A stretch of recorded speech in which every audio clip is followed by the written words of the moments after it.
بسم اللہ الرحمن الرحیم۔ محترم ناظرین، السلام علیکم۔ حضرت ابراہیم علیہ السلام اعلیٰ درجہ کے مہمان نواز تھے۔ آپ اکیلے کھانا کھانے کے عادی نہیں تھے۔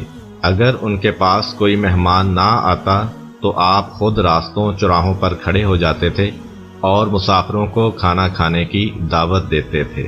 ایک مرتبہ آپ مہمان تلاش کرنے کے لیے ایک شاہراہ پر گئے۔ وہاں انہیں ایک ایسا مہمان ملا جو کافر تھا۔ آپ نے اسے کھانا کھانے کی دعوت دی اور اس نے دعوت قبول کر لی۔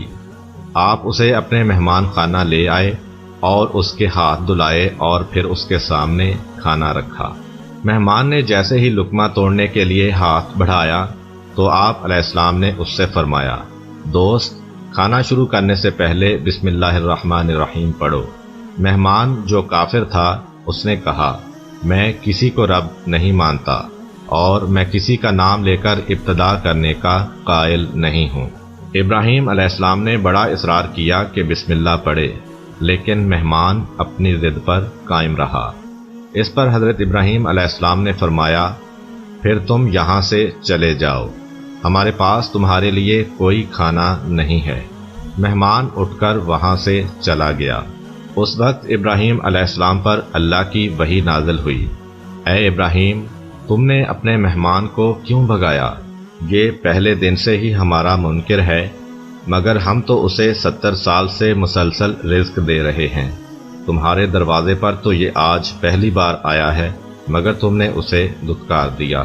ابراہیم علیہ السلام کو اپنے طرز عمل پر شدید ندامت محسوس ہوئی اور آپ دوڑ کر مہمان کے پیچھے گئے اور اس سے اصرار کیا کہ واپس آئے اور کھانا کھائے۔ کافر مہمان نے کہا، میں اس وقت تک واپس نہیں آؤں گا جب تک مجھے اس کا سبب نہیں بتاؤ گے۔